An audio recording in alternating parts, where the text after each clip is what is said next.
So hello everyone and welcome to Pariksha Mitra. Hokolo Pariksha Mitra Swagatam janaisu. So again JAA series continue choli ase and ajir class to ami ako next questions bor sam. Okay, very important eta discussion hobo. Bahut bostu ami dekhibo pam question or pattern and all. Logote ya related bostu bor ami discussion korim baki hokolor khobor khati gene. Okay, hokolo khelo. Okay. Baki hokolor khobor khati gene ebar hokolo comment section janai dibo then we get starting. বড়িয়া খবৰ খাতি পঢ়াশুনা ধুনিয়া চলিছে অলপ কমি ৰখি দিও যিসকল পিছলে কি ওলাই আছে এটা যিসকল আহিব লগা আছে আহি যাব সোনকালে ওকে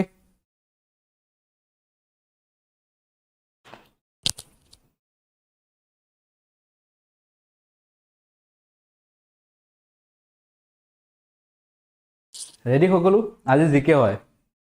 ওকে যোৱাকালি এপিটিউড চাই বহুতৰ জ্বৰ আহি গল চাই হয় নাই যোৱাকালি এপিটিউড চাই কাৰ জ্বৰ আহিছিলে আমাৰ কাৰণে পঢ়া কমিছে ওকে এডজাস্ট কৰিব লাগিব অলপ ওকে হেল্ল সকলো সো লেটস স্টাৰ্ট পলম নকৰা কেম মই পলালু কালি বনে মেথ চাই ওকে সো ইয়াৰ আনসাৰ কৰা কাৰ হয় সিটি অফ জয় তাৰ পিছত আৰু কিছুমান আছিল আমাৰ দেখি আহিছো সো কাৰেক্ট আনসাৰ ইজ লেৰি কাৰ আহি আছে সিটি অফ জয় কাৰ হয় লেৰি Collins okay very good so বাকি খিনি চাব পাৰে এটো প্ৰায় খুদে war and peace কাৰ হয় এটো আহিছ অলৰেডি পিৱাই কোড কৰিছে war and peace কাৰ হয় okay pride and prejudice এটো কাৰ হয় জেন অস্টিন গীতাঞ্জলি এটো আমি সকলোৱে চিনি পাও আমাৰ Rabindranath Thakur the great Gatsby at F Scott so এটো প্ৰায় খুদে war and peace এটো খুদে pride and prejudice এটো কাৰ হয় okay so কেটা প্ৰায় খুদে so next okay Alexander Great was born in which modern day country আজিৰ দিনত আলেকজান্ডাৰ কত জন্ম হৈছিল আজিৰ দিনত চাব গলে North Macedonia Greece Turk Albania Alexander the Great was born in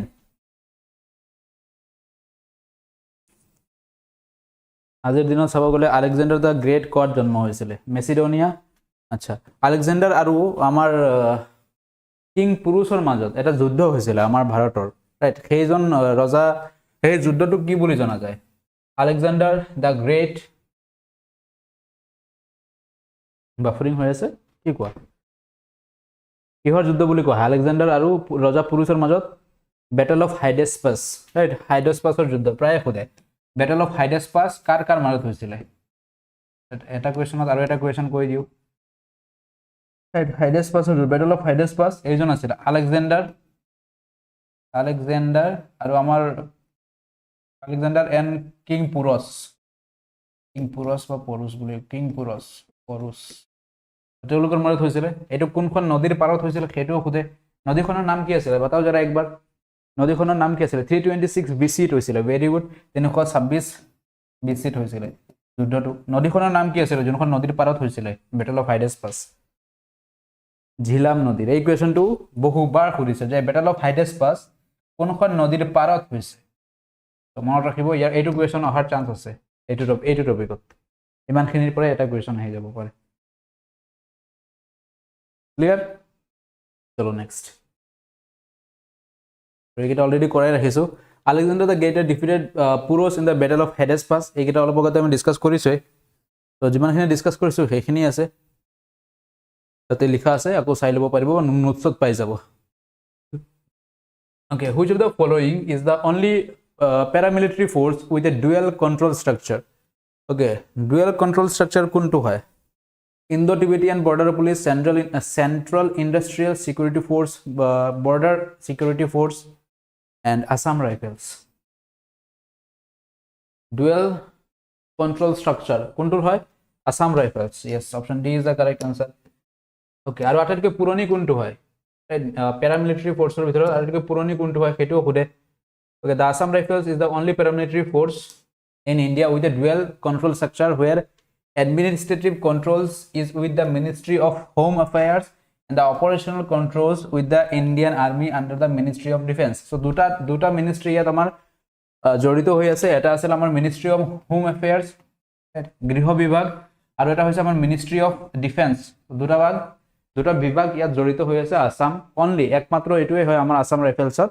তো দুটা বিভাগ জড়িত হৈ আছে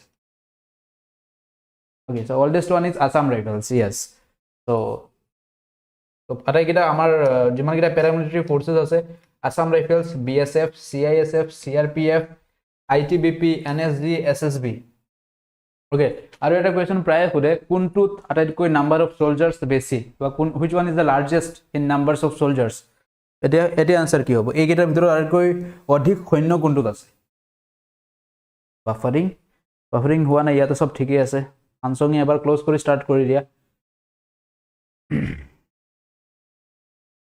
बताओ जरा एक बार আটাইতকৈ অধিক নাম্বাৰ অফ সোলজাৰ্ছ কোনটোত আছে CRPF এই কোৱেশ্চনটো অলৰেডি খুদিছিল চাগে কোনোবা এটা পৰীক্ষাত এক্সামত তো আটাইতকৈ highest number of forces CRPF ত আছে ওকে আৰু নেক্সট এটো খুদে আটাইতকৈ পুৰণি কোনটো আৰু আটাইতকৈ অধিক নাম্বাৰ অফ সৈন্য কোনটোত আছে who is the only prime minister of Britain who was assassinated ব্ৰিটেনৰ প্ৰাইম মিনিষ্টাৰ কোনজন আছিল যাক এসাসিনেট কৰা হৈছিল হত্যা কৰা হৈছিল okay who was the only prime minister of Britain who was assassinated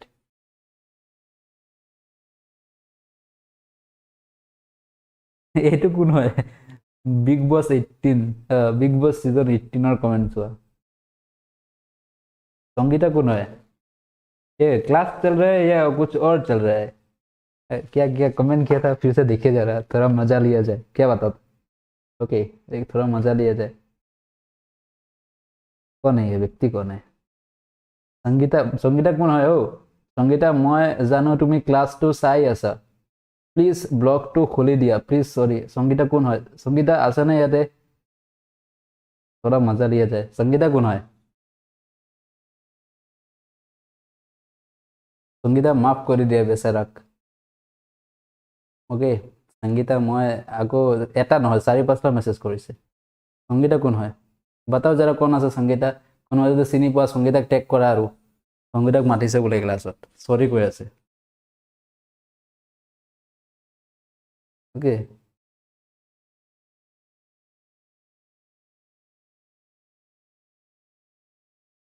चलो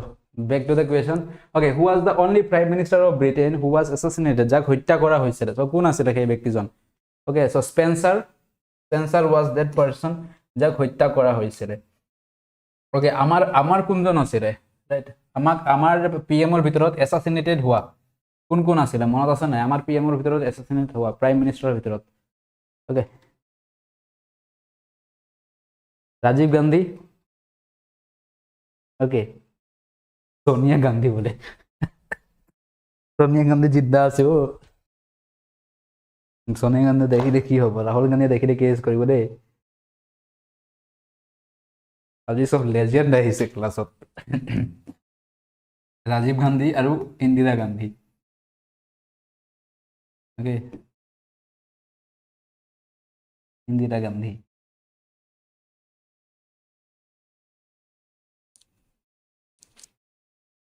সোনিয়া গান্ধীক মাৰি পেলালে এইটোৱে সোনিয়া গান্ধীকে মাৰি পেলাইছে বুলি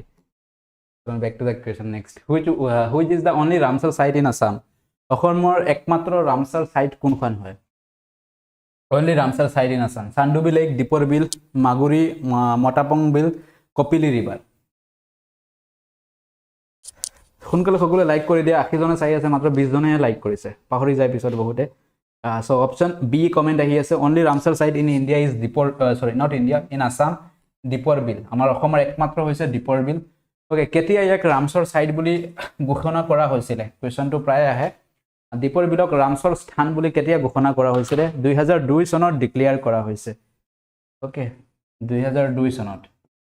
yes very good আৰু এইটো কোৱা গোটেই ইন্ডিয়াত এতিয়া কেইটা Ramsar site আছে গোটেই ইন্ডিয়াত Ramsar site কেইটা আছে এটো কোৱেশ্চন কৰিব পাৰে কারেন্ট এফেয়ার্সত হয় গোটেই ইন্ডিয়াত total Ramsar sites in India now okay আৰু কোনখন ষ্টেটত হাইয়েস্ট আছে কমেন্ট কৰা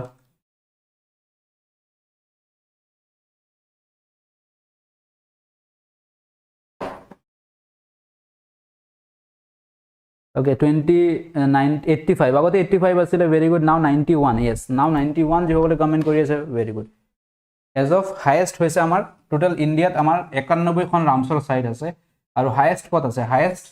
তামিলনাডুত হাইয়েস্ট আছে ৰাইট কৰিব পাৰে কোনখনত হাইয়েস্ট নাম্বাৰ অফ আছে তামিলনাডুত আছে এটা ৰিলেটেড কোৱেশ্চন বোৰ বহুত ইম্পৰ্টেন্ট হয় Okay, so Deeper Bill, only Ramsar site in Assam, 2002 বছৰত declare কৰা হৈছিলে bird area এটো আমাৰ গুৱাহাটীত আছে 10 km southeast of Guwahati. Okay, so back to next question. Which town in Assam is known as Manchester of Assam? অসমৰ Manchester বুলি কোনটো কোৱা হয়? তেজপুৰ, মাকুম, শুৱালকুছি, নামৰূপ. একেবাৰে easy questions. Highest তামিলনাডুত আছিল 20 খন. Okay. So অসমৰ Manchester বুলি কোনটো কোৱা হয়? Option number কোনটো আহি আছে বি আহি আছে বি নহব সি শুৱালকুছি ৰাইট শুৱালকুছি মানচেষ্টাৰ বুলি কোৱা হয় আৰু মানচেষ্টাৰ অফ ইন্ডিয়া বুলি ক'লে মেনচেষ্টাৰ অফ ইন্ডিয়া বুলি ক'লে आंसर কি হ'ব মেনচেষ্টাৰ অফ ইন্ডিয়া তেতিয়া आंसर কি হ'ব মেনচেষ্টাৰ অফ ইন্ডিয়া আহমেদাবাদ গুজৰাটৰ ইয়াৰ বহুত ডাঙৰ ডাঙৰ মানুহ ক্লাছ কৰি আছে মোৰ খুব ভাগ্য এনে ডাঙৰ ডাঙৰ মানুহৰ ক্লাছত পোৱা okay Manchester of Assam is Ahmedabad in Gujarat গুজৰাটৰ আহমেদাবাদ চহৰ এটো ইজি আছিল আৰু ৰং হ'বই নালাগে ইয়াতে ওকে সো নিকনেম বোৰ চাই লোৱা বা यस নিকনেমস দিয়া আছে গোটেই লিষ্টখন দিয়া আছে তো যেতিয়া নোট যিসকলে নোটস ডাউনলোড কৰা নাই নোটস ডাউনলোড কৰি ল'ব নোটছত এইকেইটা বহুত ধুনীয়াকৈ দিয়া থাকে ডিব্ৰুগড় কি বুলি কোৱা হয় এটো প্ৰায় এক্সামত আহে ডিব্ৰুগড়ক কি বুলি কোৱা হয় টি সিটি অফ ইন্ডিয়া বুলি কোৱা হয় ভাগলপুৰ আৰু মুজাফৰপুৰক silk city the land of litchi বুলি কোৱা হয় মুজাফৰপুৰ সুৰাতক ডায়মণ্ড সিটি বুলি কোৱা হয় Panipat city of weavers Jamshedpur steel city of India বুলি কোৱা হয় Bengaluru silicon valley of India space city science city of India garden city of India মনত ৰাখিব ধুনীয়াকৈ Kollam cashew capital of the world queen of Arabian Sea কোচিক এটো ফুটিছিল অলৰেডি ফুটিছে কোচিক কুইন অফ আৰেবিয়ান সি বুলি কোনটো জনা যায় ওকে মুম্বাইত আমাৰ সিটি অফ 7 আইল্যান্ডস এটো প্ৰায় হতে সিটি অফ 7 আইল্যান্ডস বুলি কোনটো কোৱা হয় gateway of India Hollywood of India Nagpur কিহৰ বাবে ফেমাস ৰাজস্থানৰ নাগপুৰ অৰেঞ্জ কমলা orange city Udaipur city of lakes Jaipur pink city okay Chennai আমাৰ automobile capital of India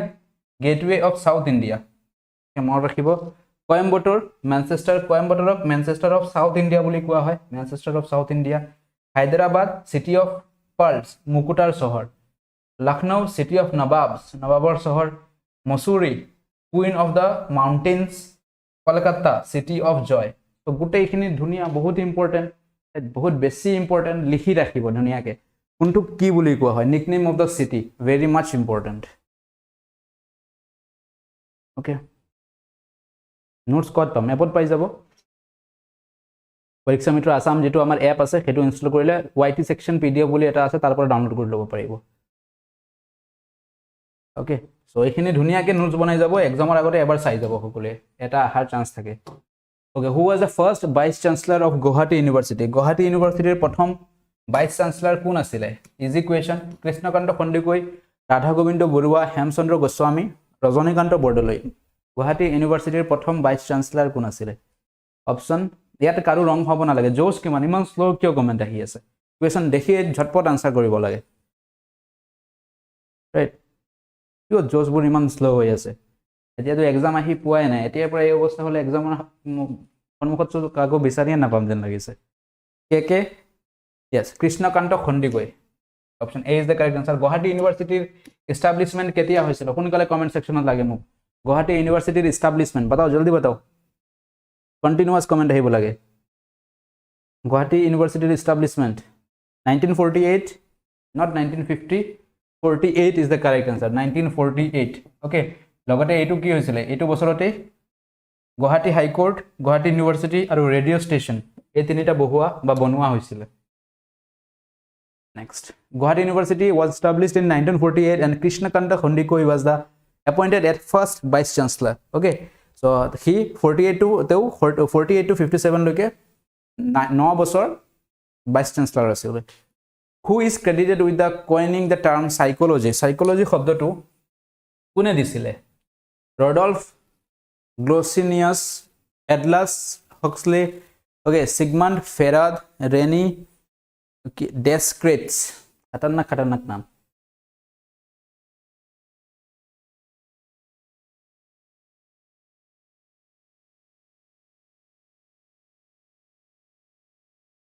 okay জলদি बताओ সাইকোলজি কাৰ আছিল সাইকোলজি সো এই এনা ধৰণৰ টাৰ্মছ বোৰ মনত ৰাখিব সাইকোলজি কোনে এই শব্দবোৰ কোনে দিছিলে so option A is the correct answer Rudolf যি সকলে কৰি আছে পাৰফেক্ট ৰুডল্ফ okay বাকি গোটেই লিষ্ট মই দি দিছো যেহেতু এটা চাইছো তো বাকিখিনি আমাৰ কাৰণে ইম্পৰ্টেন্ট হ'ব তো গোটেই লিষ্ট ইয়াতে দিয়া আছে okay ইমান মৰমৰে কোনে ক্লাছ দিব কোৱা ইমান ধুনীয়া নোটছ কোনে ক্লাছ দিয়ে okay আতৰাই দিছো মই এইটো গোটেইখিনি চাই যাব পাৰিব কোনটো ওয়াৰ্ডছ কোনে দিছিলে for example psychology okay so ইয়াত কয়েন বাই অপচন আগৰ অপচনটো কি আছিল এক সেকেন্ড মাৰ্কো আছিল নেকি নাছিল এটো ৰুডল্ফ okay so sociology কাৰ আছিল এটো sociology তাৰ পিছত anthropology biology ecology economics genetics cell evolution robot okay cyberspace cybernetics national nanotechnology biodiversity clone big bang to প্ৰায় খুদে big bang কোনে দিছিলে okay photon black hole কোনে দিছিলে অলৰেডি খুদিছে ৰাইট previous ক্লাছতে দেখিছিলো আমি black hole কোনে দিছিলে ওজন hole কোনে দিছিলে নাম green house effect global warming internet email Bluetooth laser radar কোৱাক তো গোটেই লিষ্ট দিয়া আছে ধুনিয়াকে চাই লব এক্সামৰ আগতে ओके मुझे चक्कर आ रहा है मुझे घर जाना है ये सब क्या है ओके तो ये बताओ who was the first chief justice of India भारতৰ প্ৰথম মুখ্য ন্যায়াধীশ কোন আছিল একেবাৰে easy question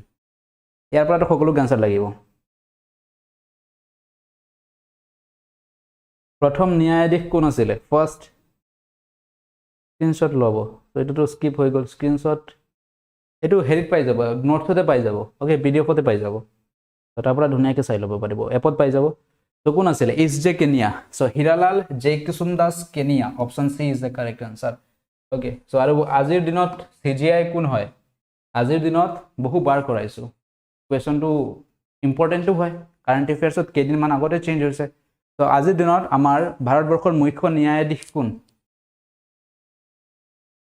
B R Gavai yes justice Bhushan Ramkrishna Gawai BR Gawai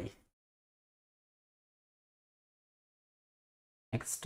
মুখস্থ কৰাই দিম মোৰ লগত থাকিলে ওকে টেনচন হৈ লব নালাগে এতে সৰু এটা ইনফৰমেশন দি দিও যে সকল JAA বেচত এনেকে ধুনিয়াকে ক্লাস কৰিব মন আছে ধুনিয়াকে সিস্টেমেটিক ওয়েত নোটছবোৰ জানে এনে এপ্ৰোপ্ৰিয়েট হ'ব লাগে যিবিলাক ডাইৰেক্ট গৈ পেপাৰ খুলিব আৰু এক্সামত পাব তেনে ধৰণৰ ষ্টাডি কৰিব লাগে তো কত পাব ইয়াতে পাবো এইটো বেচত পাবো JAA বেচত ইংলিশ পাবো জিকে পাবো কম্পিউটাৰ পাবো এপটিটিউড পাবো এছামিজ ল্যাঙ্গুৱেজ পাবো কমপ্লিট সিলেবাস ৰাইট আৰু অফাৰ মানডে লৈকে সাগে সমাপ্ত হ'বই 549 ত কমপ্লিট বেচ সো কলম নকৰি যদি প্ৰিপাৰেচন কৰিছে অলপ সিৰিয়াসলি কৰক ওকে কম্পিটিশন দিব পৰাকে কৰক যদি এনেকে নকৰে প্ৰথমতে কম্পিটিশনৰ পৰা বাহিৰত আহি যাব ওকে সো এনেকে ধুনিয়া পৰিপাটিকৈ নোটছ যিবিলাক অতি কম সময়তে শিকিবও পাৰি ৰিভিজনো কৰিব পাৰি আৰু প্ৰিন্টও কৰিব পাৰি তো প্ৰতিটো পয়েন্ট আমি মন কৰিছো যাতে এজন এসপিৰেন্টে কি বস্তু লাগে তো আমি এজ এ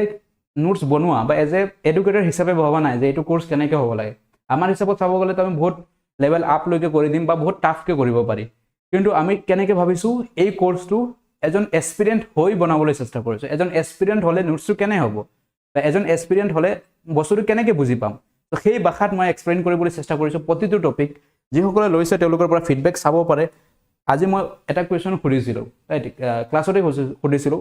7 বজাৰ ক্লাছত এটা অলৰেডি ক্লাছ হৈ গৈছে আজি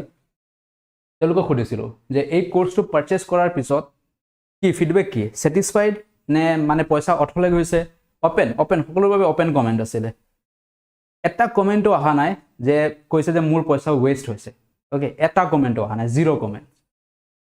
তো সেই হিচাপে চাব পাৰে ওকে আৰু বাকি যিসকলে ফাউণ্ডেশ্যন ষ্ট্ৰং কৰিব মন গৈছে বা ADRE 3.0 টাৰ্গেট কৰি আছে য'ত কনসেপ্ট বিল্ড কৰিব মন আছে তো ইয়াতে আহি যাব পাৰে এটো ক্লাसेस বৰ্তমান চলি আছে ADRE 3.0 Assam police SI ABUB forest guard SSC GD MTS 2026 বৰ্ষত যিহতে টাৰ্গেট কৰিছে বা নতুনকে নামিছে কম্পিটিটিভৰ ফিল্ডত ৰাইট কম্পিটিটিভৰ ফিল্ডটো দলদল দিছিলা হয় দলদল যেটো হয় ৰাইট ঘুমাব পাৰি কিন্তু উলাই অহাটো বহুত টাফ ওকে সো ঘুমাই যায় সকলো আহি ঘুমাই যায় কম্পিটিটিভ এক্সামৰ প্ৰিপাৰেচন কৰিম এটা ইয়াৰ পৰা উলাই অহাটোৱে ডাঙৰ কথা হয় নাই বছৰকে বছৰ লাগি যায় কাৰোবাৰ এটা এক্সামও ক্ৰেক নহয় আৰু কোনোবাই চাব এক বছৰ প্ৰিপাৰেচন কৰিছে 6 মাহ প্ৰিপাৰেচন কৰিছে এক্সামত ক্লিয়াৰ কৰি বাহিৰ হৈ আহি গৈছে তো কেনেকৈ কৰে কিহতে এটা সিস্টেমেটিক ৱে আছে সব বস্তুৰ এনে আৰু দলদলৰ এটা হেবিট কি হয় দলদলত ঘুমাই যিমানে হাত পাও চলাই থাকিব ইমানে ডুবি থাকিব এট কম্পিটিটিভ বস্তুটোৱে এনেকৈ এট ঘুমাই যিমান ইফাল সিফাল কৰি থাকিব আৰু তললৈ ঘুমাই থাকিব ওকে এটা সোৰ্স লক আৰু সেইটো সোৰ্সত ষ্টিককে থাকক আৰু ৰিভিজন বেছিকে কৰক সিলেকশন হ'বই okay so next question CGI appointment কোনে দিয়ে CGI appointment দিয়ে আমাৰ নোটস কিটাতে আমি চাব যাও CGI appointment দিয়ে প্ৰেসিডেন্ট অফ ইন্ডিয়া ৰাষ্ট্ৰপতিয়ে okay under the article 124 two দিয়ে role and power CGI administrator head of Supreme কোৰ্টৰ হেড হয় হয় নাই টেনিউৰ কিমান বছৰ থাকে the CGI holds office until they reach of 65 years so 5 or 65 থাকে তেওঁলোকৰ কন্টেক্ট বাণিজ্যিক বিৰতি ওকে আগতে হেডলাইন দিব লাগিব নেক্সটৰ পৰা ওকে মন কৰা ইয়াতে 40 পিছত টেনিউৰ কিমান হয় 65 লৈকে ৰিমুভেবল CGI কেনেকৈ ৰিমুভ কৰিব পাৰি CGI can be removed by parliamentary process for proven misbehavior or incapacity so misbehavior by incapacity বা সক্ষম নহয় তেতিয়া আমি ৰিমুভ কৰিব পাৰি ৰিমুভ নহয় তো আৰ্টিকেল টু 124 4ত আছে okay yes 6 years or 65 years whichever is earlier at 6/65 মানে কি বুজায় এটুৱে মানে এটু বুজায় যদি 65 years হৈ গল আৰু 6 year কমপ্লিট হোৱা নাই তথাপিও ৰেজিগনেশন দিব লাগিব বা পদৰ পৰা আতৰি যাব লাগিব যদি 6 years কমপ্লিট হৈ গল এইফালে 65 হোৱা নাই ধৰি লওক 64 বছৰত গৈ 66 বছৰ কমপ্লিট হৈ গল তথাপিও এৰি দিব লাগিব তো হেতু কোৱা হয় 6 or 65 whichever is earlier right যোনটো প্ৰথমত হ'ব 65 বছৰ যদি প্ৰথমত হৈ যায় বয়স ৰেজিগনেশন বা পদত্যাগ নহয় টেনিউৰ সমাপ্ত আৰু কাৰ্যকাল সমাপ্ত অৰ যদি 6 বছৰ হৈ যায় তথাপিও কাৰ্যকাল সমাপ্ত সেইকাৰণে আমি 6 or 65 বুলি কওঁ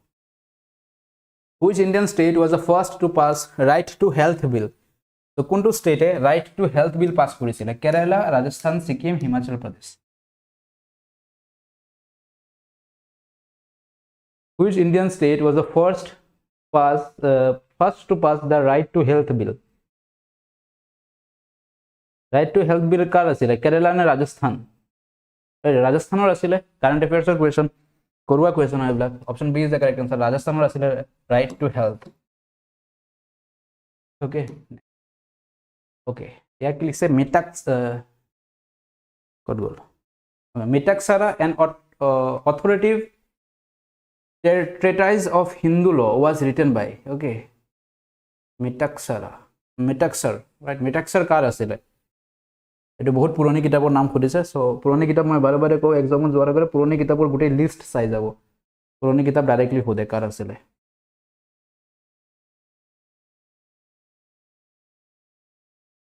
option D Vighneshwara okay so option D should be the correct answer yes বিঘ্নেশ্বৰা okay বহুত পুৰণি কিতাপ হয় তোমাৰ প্যাটাৰ্নবোৰ মনত কৰিছে নে PY কৰ প্যাটাৰ্নবোৰ মন কৰিছে নে কি কি কোৱেশ্চন বনাই আছে প্যাটাৰ্নবোৰ মন কৰিব Upanishad R books on Upanishad কিহৰ ওপৰত কিতাপ হয় এইবিলাক ৰিলিজিয়ান ধৰ্মৰ ওপৰত যুগৰ ওপৰত নীতি নিয়মৰ ওপৰত ফিলসফিৰ ওপৰত দৰ্শনৰ ওপৰত দাৰ্শনিক কিতাপ উপনিষদ আর what is উপনিষদ exam কেতিয়া হ'ব most probably October philosophy yes very good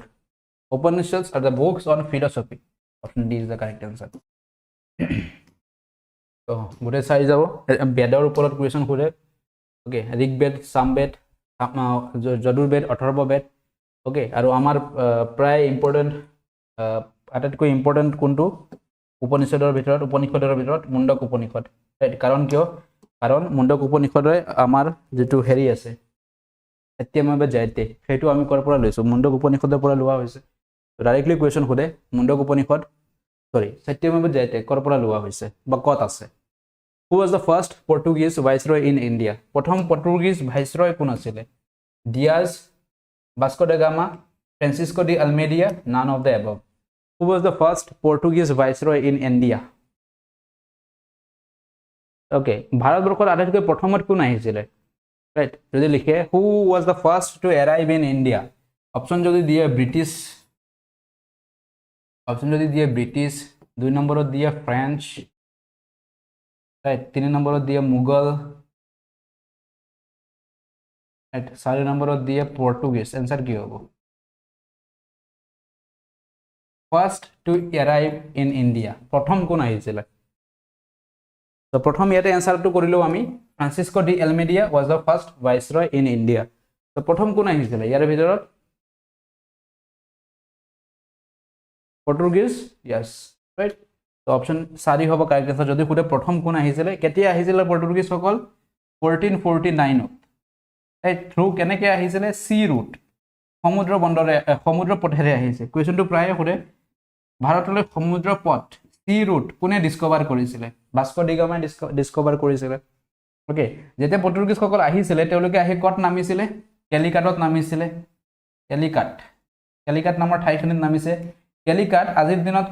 কোনখন ৰাজ্যত আছে কেলিকাট আজিৰ দিনত কত আছে আজিৰ ক্লাস পিডিএফ টু কত পাব এপত পাই যাব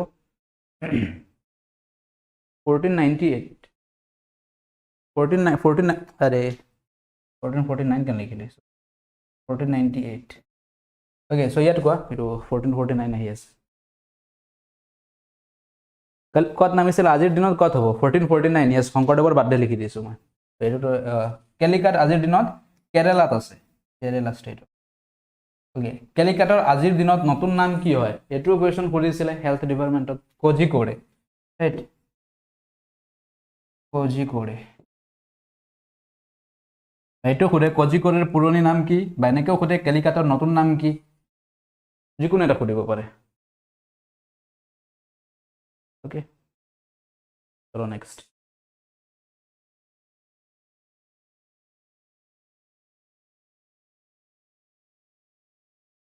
ফ্ৰান্সিসকো ডি এলমেডিয়া প্ৰথম আছিল যিজন আহিছিল ওকে সো মনত ৰাখিব Who was the first laid foundation of British civil services in India? Guwahati কৰাইছো paid batch of yes Guwahati exact question same question PYQ paper হয় PYQ ত আহিছে ওকে তো ব্রিটিশ সিভিল সাৰ্ভিসৰ পিতৃ বুলি কাক কোৱা হয় ফাদাৰ অফ ব্ৰিটিশ সিভিল সাৰ্ভিসেস কাৰ হয় যিসকলে পেড বেজত আছে ৰং হ'বই না লাগে এই বস্তুবোৰ ক্ৰিস্টাল ক্লিয়াৰ কৰাই ৰাখিছিল হয় নাই Cornwallis yes very good 100% correct answer আহিছে 100% rate of very good Cornwallis father of civil services বুলি কোৱা হয় ওকে সো মনত ৰাখিব ইম্পৰ্টেন্ট হয় তো তেওঁলোকৰ বিষয়ে চাব পাৰে হাৰ্ডিংৰ সময়ত কি হৈছিল কিছুমান ভাইসৰয় ইম্পৰ্টেন্ট হাৰ্ডিংৰ সময়ত দিল্লী দৰবাৰ হৈছিল দিল্লী দৰবাৰ 1911 বেঙ্গল পাৰ্টিশন যেটো এনলমেন্ট অফ বেঙ্গল পাৰ্টিশন ৰাদ্দ হৈছিল Transfer of capital from Calcutta to Delhi. First World War 1914. Lord Warren Hastings কি আছিল first governor general of Bengal আছিল এই কোৱেশ্চনটো প্ৰায় খুদে ওকে তাৰ পিছত তাৰ দিনত Anglo Maratha war Anglo Mysore war regulating act আহিছিল ডালাউজিয়ে ইন্ডিয়াত কি কৰিছিল ডালাউজিয়ে ডক্টৰিন অফ লেপস ইন্ট্ৰোডিউস কৰিছিল ওকে সো ইম্পৰ্টেন্ট হয় তাৰপিছত ডালাউজি আৰু কিছুমান কাম কৰিছিল কাৰ মনত আছে ডালাউজিয়ে কৰা কিছুমান কাম পেইড বেচ কোনে আচ্ছা बहुत एफल हुआ बोले अच्छा ये बताओ राइट की बनाइছিলে यस राइट टेलीग्राफ और रेलवे लाइन राइट प्रथम रेलवे लाइन भारतबर्षत कार दिনত হৈছিলে প্ৰায় খুদে কোৱেশ্চনটো रेलवे और टेलीग्राफ लाइन रेलवे और टेलीग्राफ এই দুইটা কাৰ দিনত হৈছিলে ডালাউজিৰ দিনত হৈছিলে মনত ৰাখিব ভেৰি ইম্পৰ্টেন্ট কেতিয়া হৈছিলে 1853 right 1853 next Okay, which of the following was a football player? Tolor kunjon football player hoy Zico, Garces Overs, Steve, Leander Pace. Leander পিছৰ নাম কৰ পৰা সোমাই আছে ইয়াতে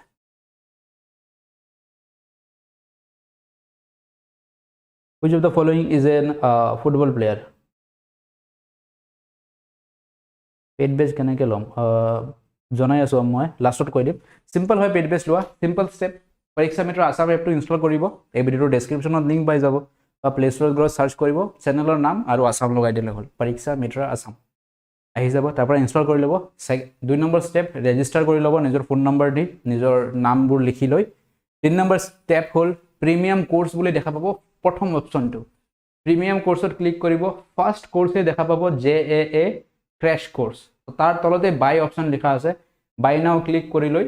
পেমেণ্ট কৰি দিব পাৰে ফোনপে গুগল পেৰ পৰা তাৰপিছত পেমেণ্টৰ স্ক্ৰীনশ্বটটো আমালৈ পঠিয়াই দিব যাতে আমি গ্ৰুপত এড কৰি দিব পাৰোঁ যাতে PDF-বোৰ সোনকালে পাব পাৰে ৰাইট আমাৰ হোৱাটছআপ নম্বৰটো লৈ লওক সকলোৱে যিসকলে বেচ ল'ব মন আছে 9901578812 এইটো নম্বৰত পেমেণ্টৰ স্ক্ৰীনশ্বট পঠাই দিব আৰু আমি যেটো JAA বাবে স্পেশাল হোৱাটছআপ গ্ৰুপ বনোৱা হৈছে যত আমি নোটছবোৰ শেয়াৰ কৰি আছো পেজ বেচৰ আৰু ইউটিউবৰ সব নোটছবোৰ তাতে শেয়াৰ কৰা হয় তো যিসকলে পেমেণ্ট কৰিব পেমেণ্টৰ স্ক্ৰীনশ্বট দিয়াৰ পিছত JAA বেচ লিখি দিব JAA বেচৰ লিংক পাই যাব তাৰ পৰা ক্লিক কৰি জয়েন কৰি ল'ব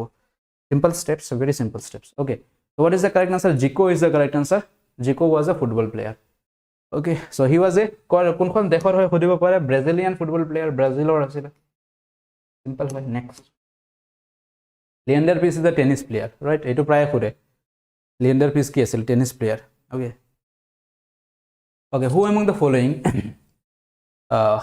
was discovered black hole? Tolor kunjone black hole discover korisile. Albert Einstein, theory of relativity logot jorito asile. Okay. Stephen Hawking, Marie Curie, Michael Faraday. What is the correct answer? Which of the following in discovered black hole? এটা দুটা answer আহিব either A আহিব আর B আহিব जरा बताओ car कुंटू lock करूं A lock करूं ने B लॉक करूं बताओ जरा एक बार जल्दी जल्दी कुंटू लॉक करूं A लॉक करूं ने B लॉक करूं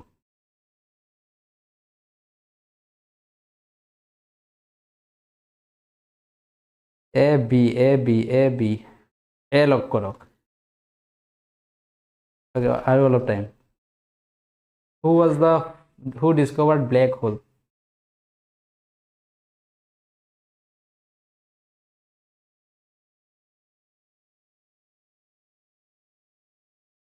black hole tragedy Albert Einstein option A is the correct answer Albert Einstein related to theory of relativity hoy so option A is the correct answer not Stephen Hawking okay so A is the perfect answer Albert Einstein baki B lock kora hokolor gold marks okay very important question the Gobi desert is situated in Gobi desert kot ase Gobi morubhumi kot ase South Africa Tanzania USA Mongolia Gobi kot ase Gobi ফুলকবি নহয় Gobi kot ase Gobi kot ase jaldi batao jara Gobi kot ase Gobi morubhumi kot ase okay isat camel ahi ase yes so batao so Gobi morubhumi kot ase Gobi morubhumi Mongolia and China jikunu sorry jikunu eta optionot thakibo pare either Mongolia optionot dibo ba China optionot dibo mon rakhibo Mongolia ba China dutar bhitor eta correct answer optionot di rakhibo Gobi desert Mongolia aru China duyotate ase okay ই নহলে ভাত নাখাও রে আরে ভাত খাই লবা okay next গুটেই desert মৰুভূমি কোম চাই যাব very important okay so ইয়াৰো চাই যাব পারে ইয়াতে ধুনিয়াকে দিয়া আছে okay Gobi desert okay so ইয়াতে আহা ইয়াতে আৰু ধুনিয়াকে বনাই দিছো total desert name মৰুভূমিৰ name কোনখন দেশত পৰিছে কোনখন মহাদেশত পৰিছে গুটেই লিস্ট okay এই জিকে সিৰিজটো একেবাৰে ৰামবানৰ নিচিনা কাম কৰিব যিসকলে একেবাৰে স্টাৰ্টিং টু এন্ডিং চাব সাহাৰা মৰুভূমি আমি জানো আফ্ৰিকা কন্টিনেন্টত আছে আফ্ৰিকা কন্টিনেন্টৰ তিনিখন ইম্পৰ্টেন্ট হল সাহাৰা কালাহাৰি নামিব ওকে কত কত পৰে সাহাৰা মৰুভূমি Algeria Egypt Libya Mali Mauritania, Morocco, Nigeria, Sweden, Tunisia, western Sahara. Okay, Kalahari এনেকৈ চাই ল'ব পাৰে। Botswana, Namibia, South Africa, Namibia, Angola, South Africa. Arabian desert, South Arabia, Yemen, Oman, UAE, Jordan আৰু Iraq. Continent কোনটো হয়, মহাদেশ কোনটো হয়, এছিয়া। তো ইয়াতে চাওক এছিয়াত থকা আৰেবিয়ান ডিজাৰ্ট, থাৰ ডিজাৰ্ট আমাৰ ভাৰতবৰ্ষত আৰু পাকিস্তানত পৰে, India and Pakistan. Gobi desert এইটো সুধিছিলে, চাইনা এণ্ড মংগোলিয়া। ওকে, টাকলামাকান প্ৰায় সোধে। টাকলামাকান চাইনাত আছে, চাইনাৰ টাকলা বুলি মনত ৰাখোঁ মই। তাই কেনেকৈ মনত ৰাখিব দিছিলোঁ, চাইনাৰ টাকলাকেইটা। ওকে, চ' টাকলামাকান। তো বাকীকেইটা চাই ল'ব। গ্ৰেট ভিক্টোৰিয়া ডিজাৰ্ট, গোটেইকেইটা গাইড দিয়া নাই। ওকে, গোটেইকেইটা ইম্পৰ্টেণ্ট আছে, তাৰে ভিতৰত এইকেইটা মনত ৰাখিব। এতিয়া ইয়াতে আহক, यहाँ पे जरा गौर कीजिए। নোট কি লিখা আছে, largest desert in the world, গোটেই বিশ্বৰ ভিতৰত আটাইতকৈ ডাঙৰ মৰুভূমি কোনখন? এটা আমাক মেনশ্যনেই কৰা নাই, ৰাইট? কি মেনশ্যন কৰা নাই? এখন হট ডিজাৰ্ট হয় নে কোল্ড ডিজাৰ্ট হয়? ওকে, যদি চিম্পলি সোধে এনেকৈ statement, largest desert in the world, আটাইতকৈ ডাঙৰ মৰুভূমি কোনটো? মেক্সিমামে এনচাৰ যদি অপশ্যনত যদি এইটো দেখা পায় নহয়, সাহাৰা ডিজাৰ্ট মাৰি আহিব। ওকে, চ' সেইটো ৰং হৈ যাব। সিম্পল যদি আমাক সোধে কোনটো আটাইতকৈ ডাঙৰ হয়, তো আমাৰ কাৰেক্ট এনচাৰ হ'ব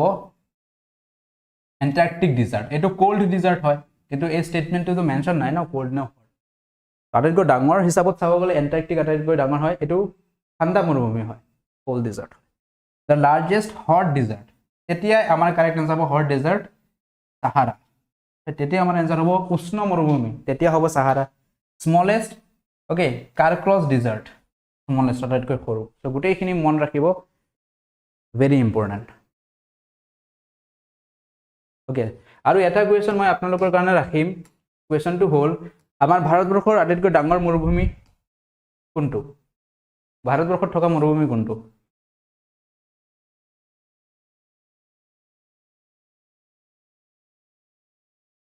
next, okay, contempt of court places a restriction on. Contempt of court লগালে কি হয়? কিহৰ ওপৰত ৰেষ্ট্ৰিকশ্যন লাগে? ৰাইট টু ইকুৱেলিটিৰ ওপৰত, ৰাইট টু ফ্ৰীডম অফ ৰিলিজিয়নৰ ওপৰত, right to freedom, right against exploitation. Contempt of court লগাৰ পিছত কি হয়? কণ্টেম্প্ট অফ কোৰ্ট লাগিলে কি হয়? থাৰ ৰাজস্থানত আছে, থৰ মৰুভূমি। কণ্টেম্প্ট অফ কোৰ্ট লগাৰ পিছত য়েছ, ৰাইট টু ফ্ৰীডমৰ ওপৰত ৰেষ্ট্ৰিকশ্যন লাগি যায়। ফ্ৰীডম, স্বাধীনতাৰ ওপৰত ৰেষ্ট্ৰিকশ্যন লগাই দিয়ে। Court of contempt of court, C is the correct answer. Okay, India enjoys fundamental rights, আমাৰ মৌলিক অধিকাৰ কেইটা আছে? 9, 10, 7, 6, 6। बताओ, बहुत टफ क्वेश्चन। 100% correct right আহিব, yes, D is the correct answer, 6. How many fundamental rights are there? 6. 6টা আছিলে। ষ্টাৰ্টিঙত আমাৰ 7টা আছিলে, হয় নাই? ষ্টাৰ্টিঙত 7টা আছিলে, তাৰপিছত এটা আঁতৰাই দিয়া হৈছে। কোনটো আঁতৰাই দিয়া হৈছে? ৰাইট টু প্ৰপাৰ্টি আঁতৰাই দিয়া হৈছে। ৰাইট টু প্ৰপাৰ্টি আগত আমাৰ ফাণ্ডামেণ্টেল আছিলে, মৌলিক অধিকাৰ আছিলে, এতিয়া লিগেল ৰাইট কৰি দিয়া হৈছে। ৰাইট টু প্ৰপাৰ্টি আঁতৰাই দি ইয়াক লিগেল ৰাইট বনাই দিয়া হৈছে, আইনী অধিকাৰ। আগতে কি আছিলে এইটো? আগতে ফাণ্ডামেণ্টেল ৰাইট আছিলে, আগতে FR আছিলে, ফাণ্ডামেণ্টেল ৰাইট। এতিয়া ইয়াৰ পৰা আঁতৰাই লিগেল ৰাইট বনাই দিয়া। ওকে, য়েছ, আৰ্টিকেল নম্বৰ 308 আছে, আৰ্টিকেল নম্বৰ 308 আছে। ত' নেক্সট 6 মনত ৰাখিব। এণ্ড গোটেইকেইটা ইয়াতে দিয়াই আছে, right to equality, right to freedom, right to against exploitation, freedom of religion, cultural and educational rights, right to constitutional remedies. Okay, আমাৰ ফাণ্ডামেণ্টেল ৰাইটছ কিমানৰ পৰা কিমানত আহে? Right, fundamental rights FR, FR article number 12 to 35 আছে, 12 পৰা 35 লৈকে আছে, right. Okay, so ये whole article number, right? Article number 12 to 35। मुझे ये बताओ जरा एक बार, पार्ट कितना है? फंडामेंटल राइट कौन सा पार्ट में आता है? भारतीय संविधान के कौन सा पार्ट में आता है? पार्ट 3, बढ़िया, पार्ट 3, राइट? मन रखिए, part 3 of the Indian constitution and articles 12 to 35। Next,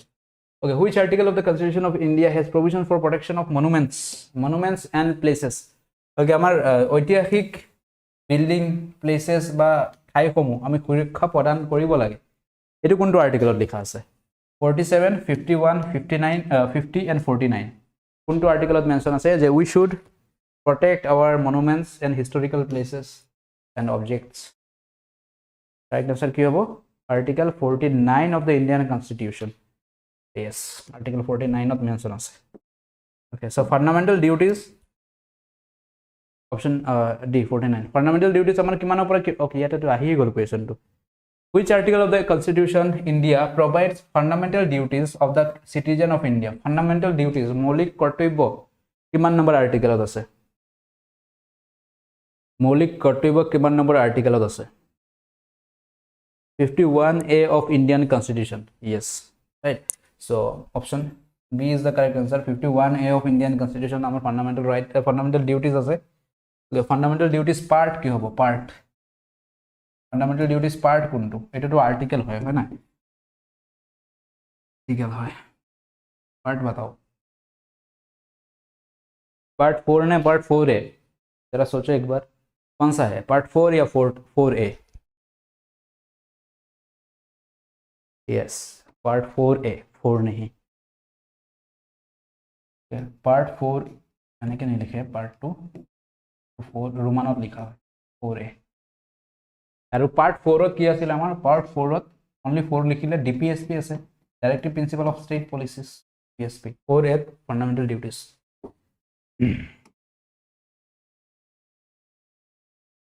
okay which article of the Constitution India provide all India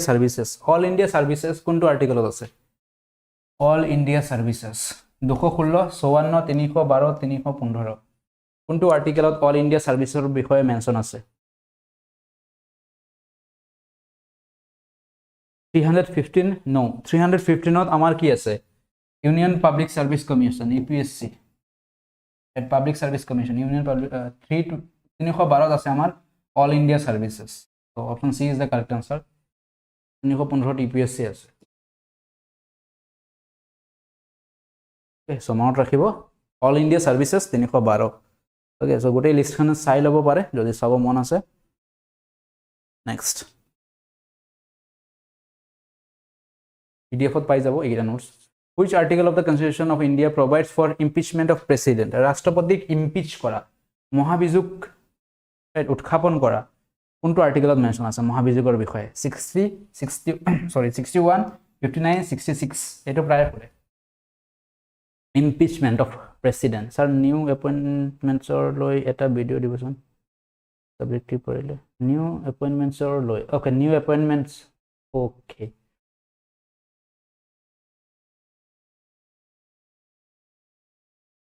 $61 yes very good 100% sure hogulu kya batao right yes sahi baat hai ye to so প্ৰেসিডেন্টৰ লগত জড়িত article সমূহ মনত আছে না নাই যদি মনত নাই কুইক ৰিভিজন মাৰি এটা আমি মাৰি দিও quick revision right article 52 there shall be a president of India ভাৰতৰ ৰাষ্ট্ৰপতি এজন হ'ব লাগে 53 executive power of the union okay 54 election of the president 55 manner of election 56 term office 57 eligibility for re-election 58 qualification for election 59 condition for president office 60 oath and affirmation eto pray khode 60 okay 61 eto khudise procedure for impeachment article 62 time holding election or fill the vacancy and at the time of casual vacancy jeta vacancy khali thake kiman samoyৰ ভিতৰত ভৰ্তি কৰিব লাগে এটো লিখা আছে article 72 discharge of president's functions in other contingencies article 71 matters relating to the connected with the election of the president so ইমান খিনি মনত না ৰাখিলে হল ইমান খিনি দৰকাৰ নাই ইমান খিনি লৈ মনত ৰাখিলে পাৰিলে হৈ যাব ইমান খিনি আৰ্টিকেল 52 টু 62 নালাগে 62 লৈ পাৰি যাব টাইম অফ হোল্ডিং 61 লৈকে মনত ৰাখিব লাগিব ওকে 72 yes 72 ইয়াতে মেনশন নাই 72 টু ষ্টাৰ মাৰি লিখি দিব 72 কি আছিল আমাৰ পাৰ্ডনিং পাৱাৰ অফ প্ৰেসিডেন্ট এটো বহুত বাৰ কৰিছে অলৰেডি পাৰ্ডনিং পাৱাৰ মানে কি যদি কোনোবা ক্ৰিমিনালক তেও বিচাৰে ৰাষ্ট্ৰপতিয়ে বিচাৰে তেনেহলে কি কৰিব পাৰে ক্ষমা দিব পাৰে ক্ষমা প্ৰদান কৰিব পাৰে পাৰ্ডনিং পাৱাৰ অফ প্ৰেসিডেন্ট ৰাষ্ট্ৰপতিৰ পাৰ্ডনিং পাৱাৰ আৰ্টিকেল নম্বৰ 72 মনত ৰাখিব pardoning power of the president okay chalo next okay which article of the constitution of India has provision for the financial emergency কোনটো আছে বিত্তীয় জৰুৰীকালীন অৱস্থা বুলি কোৱা হয় আমাৰ তিনি প্ৰকাৰৰ ইমাৰ্জেন্সি আছে ইমাৰ্জেন্সি কেই প্ৰকাৰৰ তিনি প্ৰকাৰৰ এটা হৈছে আমাৰ নেশনাল ইমাৰ্জেন্সি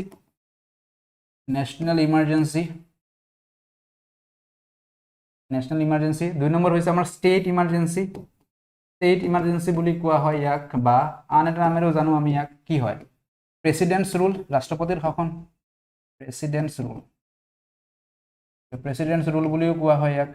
আৰু তিনি নম্বৰ ইমাৰ্জেন্সি হৈছে আমাৰ financial emergency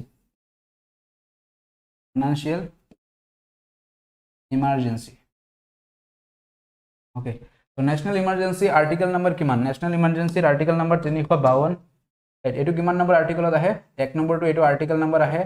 352 okay etu article number state emergency 356 aru financial emergency article number 360 dhuniya ke mon rakhibo types of emergency or article number types of emergency and article number গুডনে কে লিখি দিয়া হৈছে এনেকে notes বনাই ৰাখি দিব option D is the correct answer 360 হগলো আহিছে okay financial কেতিয়া লগোৱা হোৱা নাই ভেৰি গুড পাৰফেক্ট সব এক্সপাৰ্ট হৈ গৈছে ভাল লাগে এনেকে চাই কমেন্ট বোৰ ওকে সো ইয়া বতা দো জৰা ন্যাশনাল ইমাৰ্জেন্সি প্ৰথমবাৰৰ বাবে কেতিয়া লগোৱা হৈছিল National emergency পোন প্ৰথমবাৰৰ বাবে কেতিয়া আহিছিল আৰু কেতিয়া লগাইছিল ন্যাশনাল ইমাৰ্জেন্সি কাৰ দিনত ন্যাশনাল ইমাৰ্জেন্সি পোন প্ৰথমবাৰৰ বাবে কোনটো সনত লাগিছিল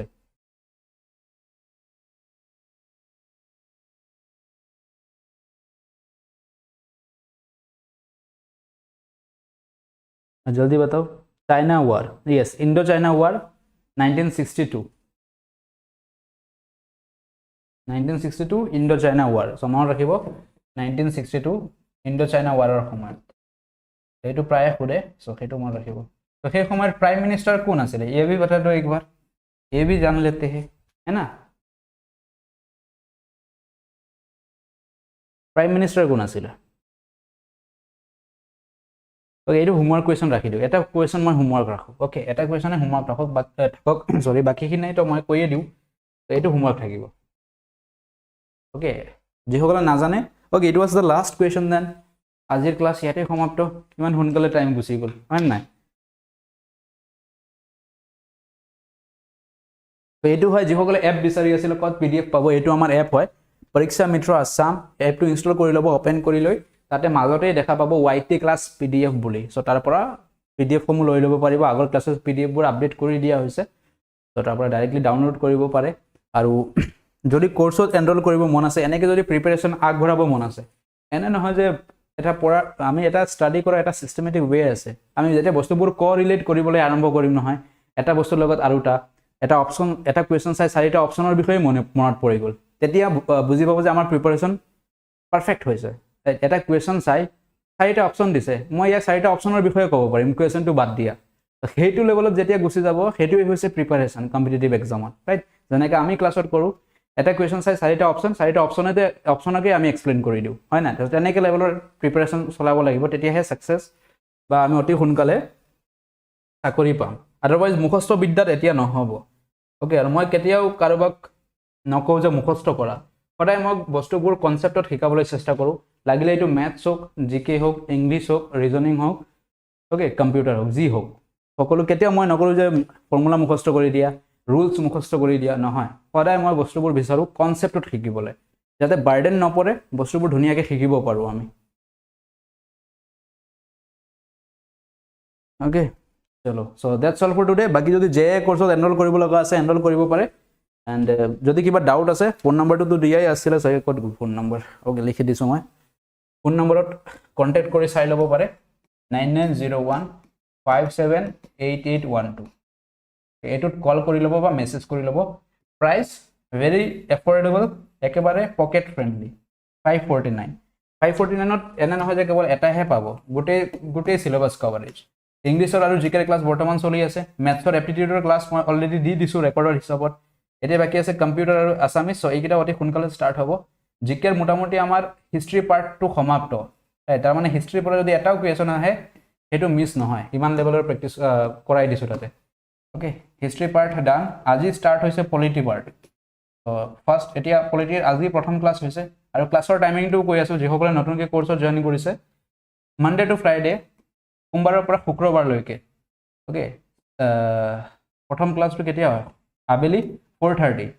at 4:30 PM and 6:30 6:30টো নহয় প্ৰায় 7 বাজিয়ে ষ্টাৰ্ট হয় 6:30 ধৰি লোৱা এতিয়াতো 6:30 PM ত' পাৰ ডে দুটাকে ক্লাছ মানডে টু ফ্ৰাইডে ধুনীয়া প্ৰিপাৰেশ্যন চলাব পাৰিব অ'কে বাকী কেতিয়াবা যদি ডেমো ক্লাছ চাব মন আছে চাব পাৰে বাকী ADREৰ বাবে প্ৰিপাৰেশ্যন কৰিছে যদি ইয়াৰো ক্লাছেছ চলি আছে ইয়াৰো হয় মানডে টু ফ্ৰাইডে দুটাকে ক্লাছ এই সপ্তাহত এটাকে চলিছে অলপ আমি এপত কাম চলি আছিলে সেইকাৰণে আমি ইয়াত অলপ ব্ৰেক দিছিলোঁ যে ইয়াত ব্ৰেক দিব পৰা নাই ত' ইয়াতে মই ভাবিলোঁ এইটোতে অলপ ব্ৰেক দিয়া দিওঁ ত' মানডে টু ফ্ৰাইডে ইয়াতো ছেইম ইয়াত মৰ্ণিঙত এটা আমাৰ 8:30 ক্লাছ হয় 8:30 AM যিটো মেথছৰ ক্লাছ ফিক্স এইটোতে মেথছ সদায় মেথছ অ'কে তাৰপিছত আমাৰ ইভিনিঙত again 8:30 PM 8:30 AM and 8:30 PM ইয়াতে ৰিজনিং হয় কেতিয়াবা জিকে হয় কেতিয়াবা আমাৰ পলিটি হ'ব মানে অল্টাৰনেটিভলি চলি থাকে ইয়াতে কিন্তু মেথছৰ ক্লাছটো ফিক্স হয় আমাৰ 8:30 AM ইয়াতো চাগে অফাৰ চলি আছে চ' চাই ল'ব কোনটোৰ বাবে প্ৰিপাৰেশ্যন কৰিছে যদি প্ৰিপাৰেশ্যন এনেকৈ কৰিব বিচাৰে then you are welcome okay so' thank you everyone বাকী খবৰ খাতি বঢ়িয়া ক্লাছ কেনে লাগিছে সকলোৱে এবাৰ ফিডবেক দি যাব আৰু যিসকলে লাইক কৰা নাই যোৱাৰ আগতে লাইক এটা কৰি যাব আৰু যদি চেনেলটো প্ৰথমবাৰৰ বাবে আহিছে চেনেল ছাবস্ক্ৰাইব কৰি দিব যাতে ভিডিঅ' মিছ নহয় আৰু JAA ক্লাছৰ ইউটিউবৰ ক্লাছৰ টাইমিং মনত ৰাখিব ইয়াতো মানডে টু ফ্ৰাইডে 10 PM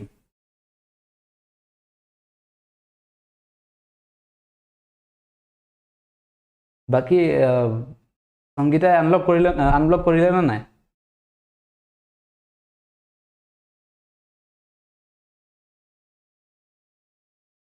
बाकी संगीता अनब्लॉक कर ले ना ये पूछना पड़ेगा ओके जोन जोन संगीता আছে টেগ কৰা okay so thank you everyone ইয়াতে ক্লাছটো সামৰিছো আকৌ সোমবাৰে লগ পাম টিল দেন প্ৰিপাৰেচন কৰি থাকিব নিজৰ ধ্যান ৰাখিব দ্যাটস অল ओके सो জয় অসম জয় Hind and thank you to everyone for joining the class